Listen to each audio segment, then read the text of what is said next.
बड़ी छोटी सी कहानी है पुराने ज़माने के घंघोर जंगल की, जिसके अंदर एक इच्छा को पूरा करने वाला पेड़ था।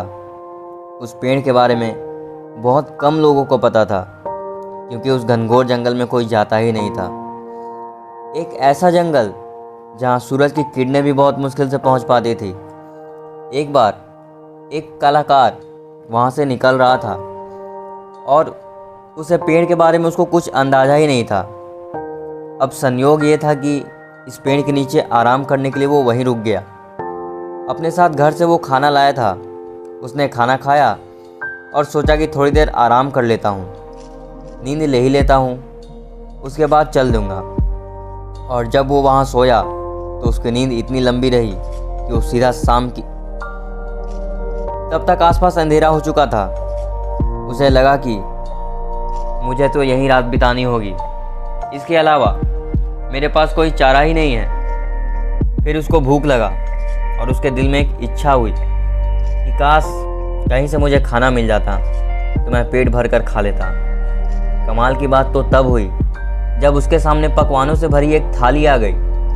उसे बहुत भूख लगी हुई थी, इसलिए उसने ज़्यादा कुछ सोचा नहीं और चुपचाप खाने लग गया। भरपेट उसको खाने का मज़ा लिया। एक से बढ़कर एक पकवान थे।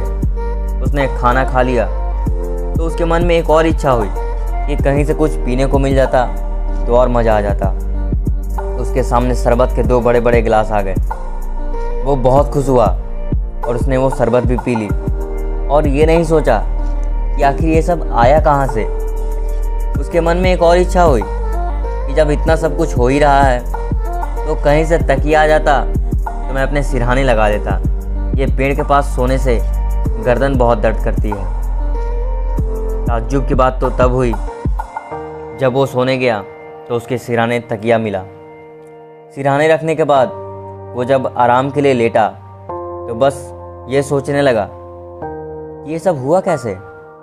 उसके दिमाग ने अब काम करना शुरू किया कि मैं सिर्फ सोच रहा हूँ और खाना आ गया, शरबत आ गया और तकिया भी आ गया। कहीं यहाँ पर कोई भूत तो नहीं है। बस उसके मन में ये इच्छा की बात आई और सच में वहाँ भूत आ गया।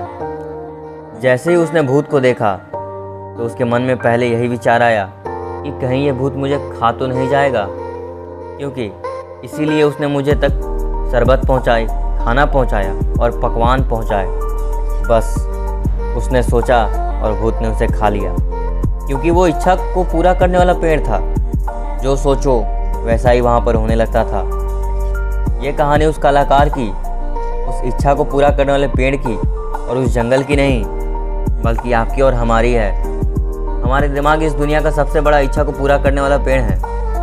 लेकिन कमाल की बात यह है कि हम हमेशा नेगेटिव सोचते हैं और हमारे साथ वैसे ही घटने लगता है। बारिश हो रही है और हम ये सोचते हैं कि यार कहीं हम बीमार ना पड़ जाएं, और फिर क्या होता है, हम बीमार पड़ जाते हैं। जब हम अपना व्यापार शुरू करते हैं, अपना बिजनेस खोलते हैं, तब कहीं ना कहीं हमारे मन में शंका जरूर होती है कि यार कहीं घाटा ना हो जाए।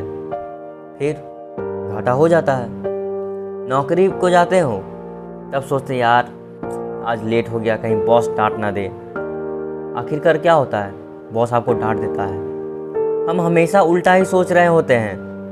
सोचते हैं कि कहीं बच्चा ना गिर जाए, और बच्चा गिर जाता है, उसे चोट लग जाती है। जीवन में जैसा सोचोगे, ये इच्छाओं को पूरा करने वाला पेड़ जो कि आपका माइंड, आपका ब्रेन है, ये अवचेतन मन से उनकी सारी चीज़ों को पूरा करने में जुड़ जाएगा। इसकी सारी शक्ति आपके सोच को जागृत करने में, उसको साकार करने में जुड़ जाएगी। इसीलिए इस छोटी सी कहानी से आपको ये सीख लेनी चाहिए कि आप जैसा सोचोगे वैसा पाओगे। इसलिए हमेशा पॉजिटिव सोचना शुरू कर दीजिए, वरना जीवन में आपका इच्छाओं को पूरा करने वाला पेड़ एक भूत को लेकर आएगा और वो भूत आपको खा जाएगा। नेगेटिविटी का भूत बहुत ही गंदा होता है, इसलिए अपने अंदर एक पॉजिटिव इंसान को लाइए। हमेशा पॉजिटिव सोचिए। नेगेटिव सोचोगे तो नेगेटिव ही होगा। एक बार पॉजिटिव सोच कर देखो, आपके साथ पॉजिटिव होना भी चालू हो जाएगा। धन्यवाद।